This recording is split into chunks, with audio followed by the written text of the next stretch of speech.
E aí, pessoal, tudo jóia? Nós estamos de volta aqui com mais uma aula de história para vocês, alunos do terceiro ano do Centro de Ensino Frei Gil, Estreito Maranhão. Sejam bem-vindos ao nosso canal e esperamos aí que você tenha já estudado bastante. Essa é a nossa sexta aula. Ó, não fique de fora do ritmo. Estude. Vamos aprender usando essas tecnologias que temos à nossa disposição. Tempo é sagrado, a gente não vai recuperar mais. Tudo isso que nós estamos passando é muito difícil e tenho certeza que atrapalhou especialmente você, aluno do terceiro ano, mas vida que segue, a gente tem que aproveitar o máximo possível aquele tempo que nós temos agora. Então, nessa situação, vamos lá à nossa aula, pessoal. Nosso tema de hoje vai ser sobre um tema que cai aí em tudo quanto é de vestibular, de Enem, sempre está meio presente aí. Está aí, professor Gilvaldo, esse bonitão aí que está aí com vocês. E nós vamos estudar hoje sobre imperialismo. Imperialismo. Olha, esse nome, obviamente, fácil de saber. O nome vem de império. Império. É um modelo do nosso capitalismo que algumas nações se organizam como se fossem impérios, né? Não mais aquele império que tem colônias tradicionais, mas agora com uma outra roupagem. Vamos ver como isso se deu historicamente. Bom, vamos lá. Tudo começa com o aceleramento do processo produtivo. Lembra? A Revolução Industrial, ela aumentou demais a produção, barateando os produtos, fazendo com que muita gente tenha acesso aos produtos e fazendo com que a vida como um todo fosse realmente aí mudada, né? Bom, mas na virada aí do século XIX para o século XX, um monte de inovações técnicas fizeram com que a produção acelerasse ainda mais, né? Aliás, esse é um tema legal de você estudar e observar.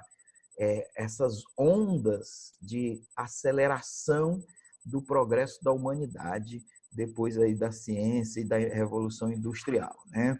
Então, várias inovações técnicas, como motor a combustão, esse que você tem no seu carro, carro do seu pai, de sua mãe, motor a combustão, que é queimando gasolina e fazendo aquela pressão ali dentro do motor para girar a máquina e fazer ele se movimentar, né? Então, o motor a combustão é uma das grandes invenções que vão acelerar muito o processo produtivo. O motor elétrico, a eletricidade ali, né? Aquele pessoal lá descobrindo a eletricidade e seus usos, não só para produzir iluminação, mas especialmente para o uso dentro da indústria. A indústria siderúrgica, transformando o minério de ferro em ligas mais leves e duráveis, como o aço. Então, vai ser a era do aço, esse tempo aqui de mudança. E também a indústria química, com uma produção enorme aí de novos elementos, inclusive da química, novos materiais, novas ligas, plástico, novo jeito do vidro, novo jeito das matérias-primas, né? Então, essas novas formas de produzir acelerou demais a produção, causando uma situação assim. Se você tem muita produção, você precisa ter muito comprador. E para ter muita produção, você também precisa de muita matéria-prima. Então, houve uma corrida no mundo atrás disso aí, matéria-prima e mercado consumidor. Paralelo ao aceleramento do processo produtivo, também as pessoas incorporaram novas formas de ganhar dinheiro. O cara que era capitalista, que mexia com capital, que tinha dinheiro, obviamente o desejo número 1 de quem tem dinheiro é ganhar mais dinheiro, né?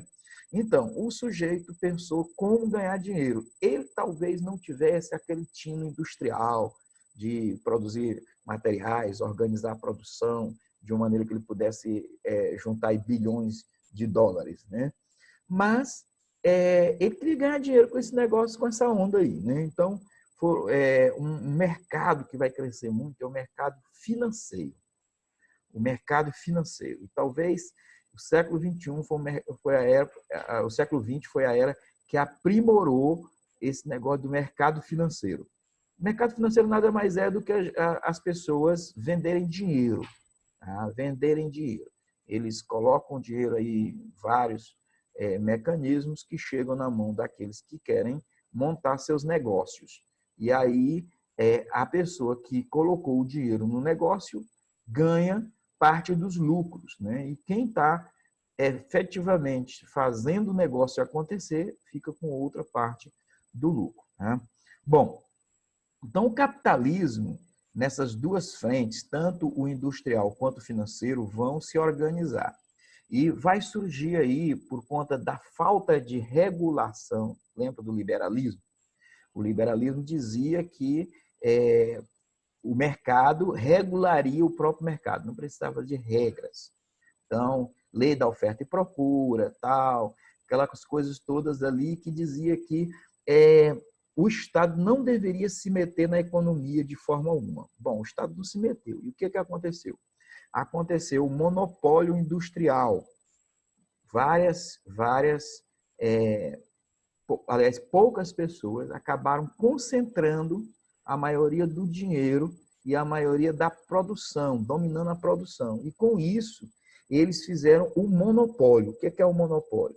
É tipo assim, só eu vendo cimento. Se só eu vendo cimento, eu vou botar o preço que eu quiser. Tá? Quem quiser comprar cimento e precisa comprar cimento, vai ter que pagar o preço que eu estipular. Então, eliminou aquela questão básica do liberalismo, que é a concorrência. Então, eu vou, se alguém abre uma concorrência ali, eu vou lá e compro aquela empresa toda, né? Então, tipo Batman no filme da Liga da Justiça, né? O Superman perguntou, como é que você resolveu o problema do banco aqui com a fazenda da minha mãe? Eu comprei o banco, né? Então, é mais ou menos assim. O cara vai, ele é capitalista, para eliminar a concorrência, ele compra as outras empresas, né? Compra as outras empresas. Então, aí acaba que alguns setores econômicos, eles ficam dominados por uma só pessoa, um só grupo. É o chamado monopólio. Monopólio. Isso aconteceu demais na indústria, especialmente nas chamadas indústrias de base, a indústria do aço, a indústria siderúrgica, né? A indústria da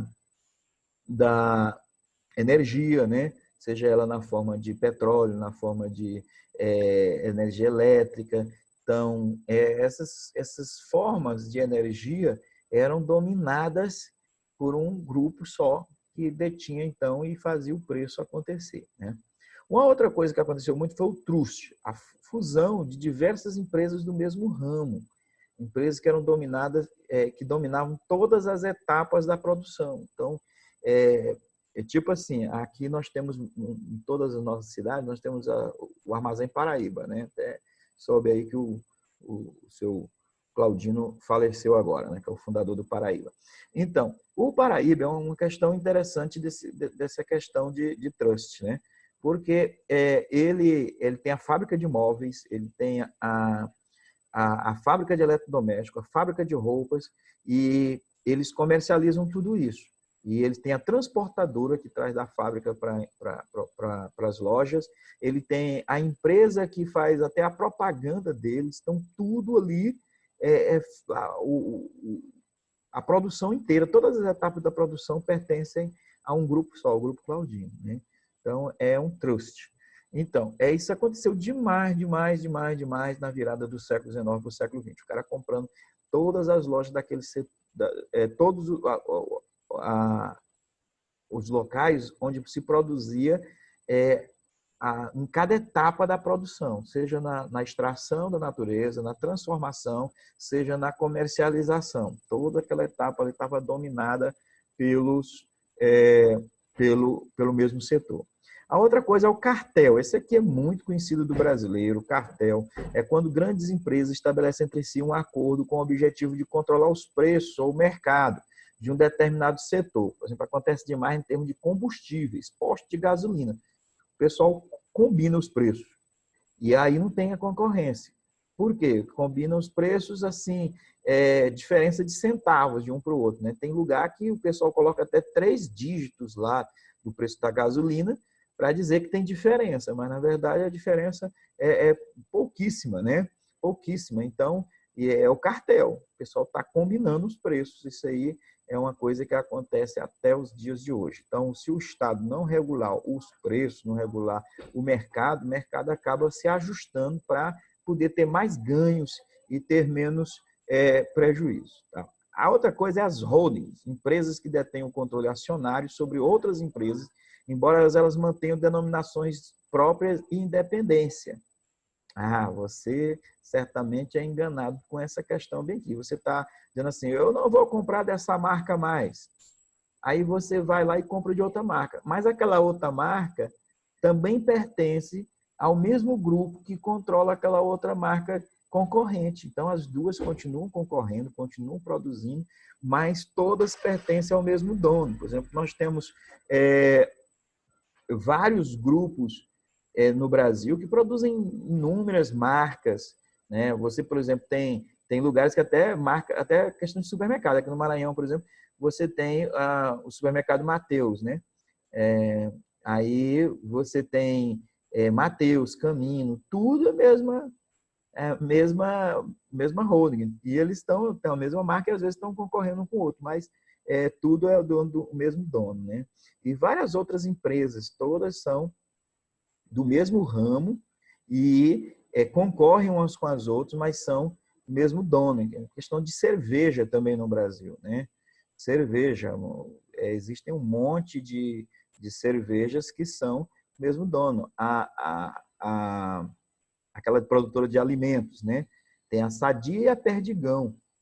São duas marcas concorrentes, mas pertencem a uma mesma empresa, né? A BR Foods. Então, existem demais isso aí em vários setores, que é o chamado holdings, né? Bom, e finalmente a questão da Bolsa de Valores. A Bolsa de Valores é uma instituição típica do capitalismo. A perspectiva de lucro pode aumentar o valor das ações. Então, o cara compra, por exemplo, eu tenho uma empresa, para eu montar essa empresa, eu precisei de R$1 milhão. Né? Eu divido esse 1 milhão em papéis, cada um valendo aí, vamos dizer, R$1.000. Né? Então, eu tenho 1.000 papéis valendo R$1.000. Mas quando aquela empresa ela começa a operar e ela começa a ter uma expectativa de lucro maior, o pessoal pensa assim, poxa, essa empresa ela tem 1 milhão hoje, mas ela pode valer pelo que ela está produzindo, pelo que ela está fazendo, ela pode... Aí eu estou explicando aqui a grosso modo, tá? Ela pode chegar a valer aí, ou render 2 milhões, ou render muito lucro. Então, um papel que vale 1.000, as pessoas começam a cobiçá-lo, começam a dizer assim, eu quero esse papel também, eu dou 1.200. O cara pega e vende porque ele comprou por 1.000 e agora ele está vendendo por 1.200. Essas são as vendas de ações, né? Então, você pode ter enormes lucros com ações, mas também pode ter enormes prejuízos, né? Porque assim como a perspectiva de lucro pode aumentar o valor das ações, a perspectiva de prejuízo também pode baixar o valor das ações, de maneira que as pessoas podem ter um papel que ele comprou por R$1.000 e quando ele for vender, se aquilo ali for tiver um surto aí de algum problema, aquela empresa caiu, então o valor das ações, a expectativa de lucro, a pessoa pode querer vender até por R$100 e às vezes não tem quem queira comprar, né? Porque é o chamado papel podre, né? As ações que não valem nada, né? Porque a empresa realmente vai dar muito prejuízo ou não vai dar lucro de nada. Tá?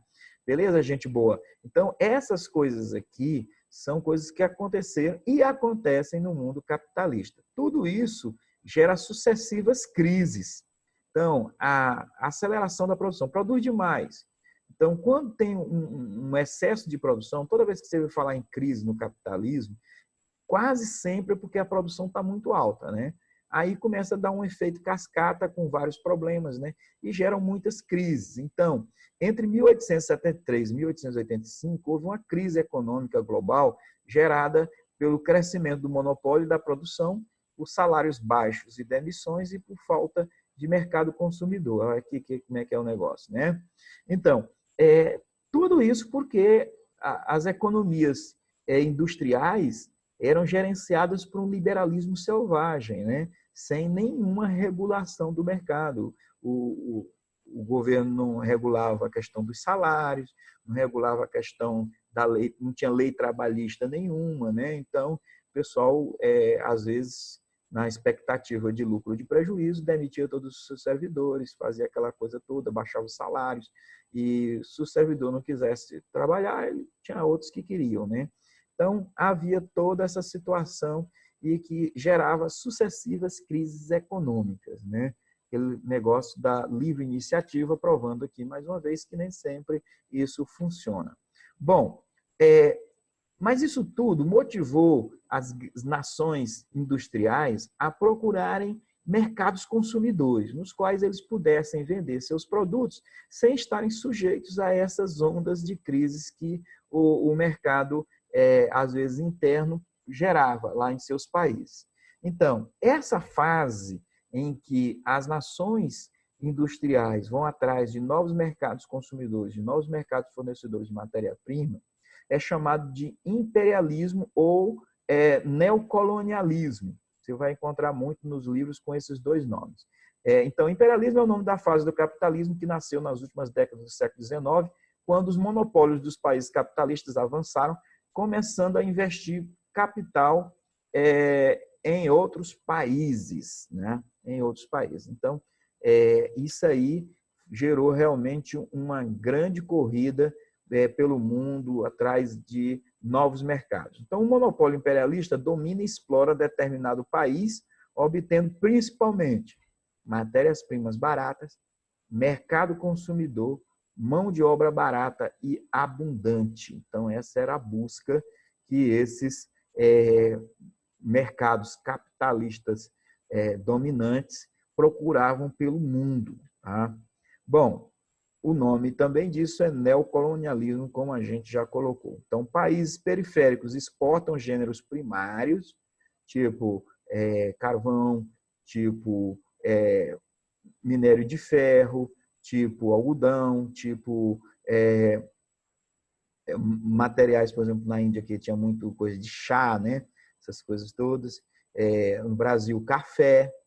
Então, esses exportam produtos primários, né? No Brasil também teve um surto de borracha para exportar, borracha, açúcar, café, coisas que do gênero primário. E os países imperialistas, eles exportam produtos industrializados. Então, quase não tinha indústrias nesses países colonizados aí, ou dentro da linha de influência dos países ricos. Né? Então, agora, essas coisas são justificadas, tá? Toda vez que o capitalismo faz essas investidas sobre os outros países, explorando, dominando, fazendo realmente essa exploração sobre outros países, sempre é uma justificativa, né? Isso a gente tem que ter os olhos abertos para a gente entender essa questão. Tá? Então, lá na cabecinha dos europeus, havia aquele mito da superioridade europeia. Tá? Estava aflorando muito a ciência e, inclusive, eles recorriam a características biológicas para dizer que o ser humano europeu era superior, tipo formato da cabeça, cor da pele. Tudo isso eles invocavam para dizer assim, olha, nós somos superiores, somos mais evoluídos. Né? Então, recorriam sempre a esse tipo de coisa para dizer que o europeu é superior, está provado biologicamente. Né? Então, cuidado até com esse negócio de que a ciência é absoluta. Né? Porque teve épocas que a ciência justificou essas coisas todas de superioridade, né? Porque achavam que, biologicamente, a cabeça do cidadão europeu era mais evoluída, o cérebro dele era mais evoluído, né? Então, do que o de um negro, do que o de um cidadão da África, da Ásia, né? Bom, outra justificativa era a questão da fé religiosa. Nós temos a melhor religião do mundo e precisamos, então, colonizar, dominar outros povos para obrigá-los a acreditarem na nossa religião, porque senão eles vão para o inferno. Então, tinha muito essa questão da fé religiosa. Na verdade, eu creio que isso aqui é só uma desculpa para esses caras do dinheiro, né, fazerem essa exploração, mas eles incentivavam muito a questão missionária, né? Foi uma época em que o cristianismo, especialmente o cristianismo protestante, divulgou-se muito no mundo, né? O desenvolvimento técnico e científico também da Europa era usado como prova para dizer que os outros países eram inferiores, né? Então, se lá na Europa tem mais desenvolvimento técnico, científico, e não tem isso na Índia, na China, na África, na América Latina, é prova de que esse pessoal não tem uma capacidade de desenvolver-se igual os europeus. Então, você diz assim, tá certo, né? Tá certo, eles são mais evoluídos, tá? Mas só que essa visão ignora toda a questão histórica de guerras, dominações, que foram vitimadas os povos da África, da Ásia e da América Latina, tá? Então, se você é explorado, se você é vitimado, se você é escravizado, não há como você se desenvolver a nível técnico e científico dos outros lá que estão te dominando, estão te explorando, estão pegando um monte de dinheiro, né? Tudo, na verdade, tem um viésinho econômico aí que determina também a nosso desenvolvimento técnico-científico. Uma outra coisa que eles usavam muito era a chamada diplomacia do canhão. Virava os navios cheios de canhões para aquele país e ameaçava. Se não fizer igual nós queremos, nós vamos bombardear tudo, né? Aconteceu, por exemplo, com o Japão, né? O Japão, os Estados Unidos chegou lá, virou seus canhões para a cidade e ameaçou. Vamos assinar um acordo comercial e vamos ou então a gente detona tudo, né? Os japoneses fizeram esse acordo, mas, né, nós vamos até ver sobre isso depois, os japoneses investiram em conhecimento técnico-científico, né? Mandaram seus jovens para a Europa, para os Estados Unidos, para estudar, para aprender, e depois foi desenvolvendo o seu próprio país, de maneira que virou uma potência capitalista, né? Bom, havia quem dissesse que, na verdade, não era nenhum privilégio para o homem branco fazer tudo isso, dominar o mundo, né? Não era nenhum privilégio, era um fardo, era uma coisa cansativa, era algo assim pesado.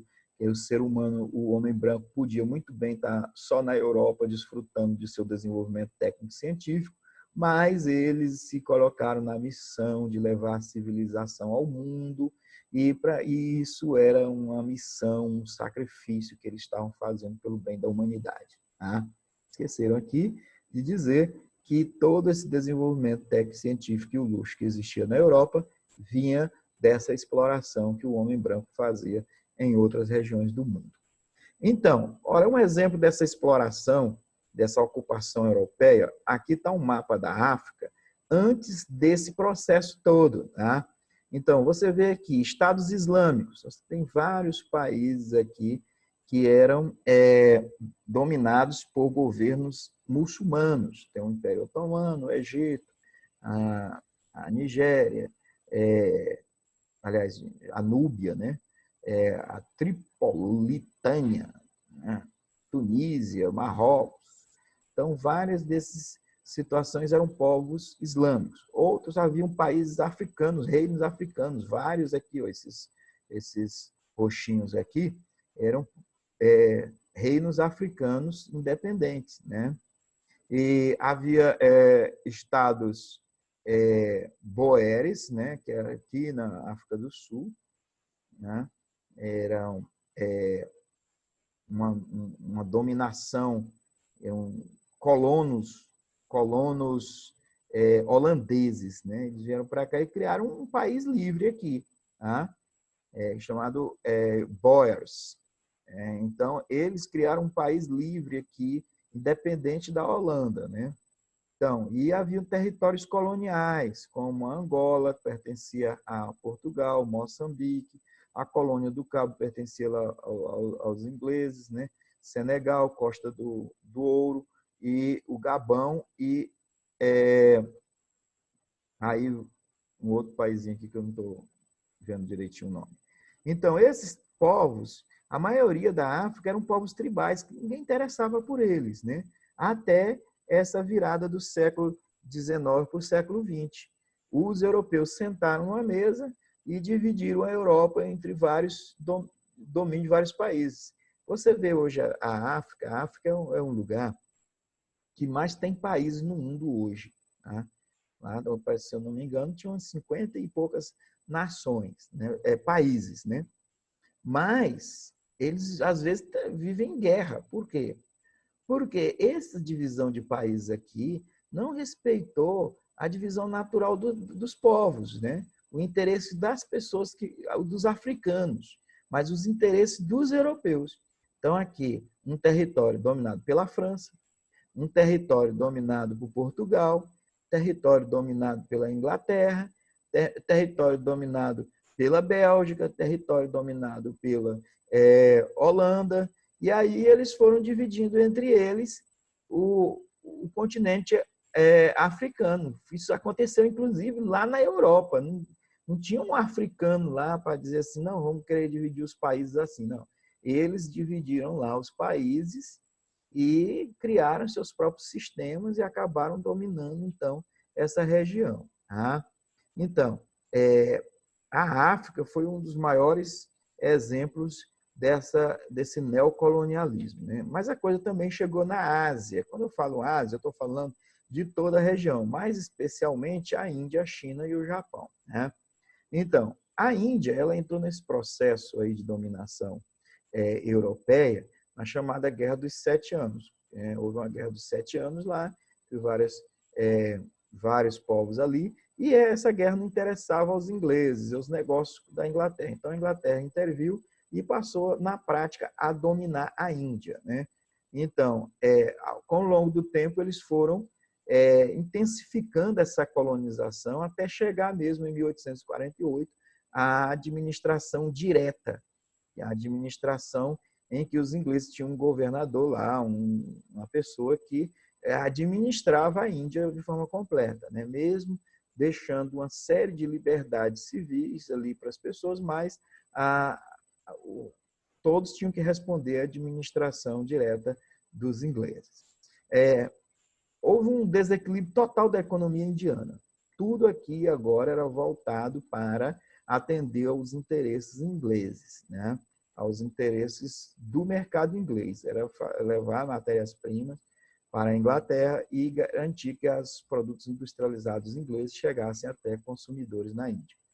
Então, a Índia e a Inglaterra tiveram vários conflitos aí, e a Inglaterra sempre reprimiu duramente essas rebeliões, e a Índia só vai conseguir a sua independência com um movimento pacífico, né, de não violência liderado por Gandhi, já na década de 1940.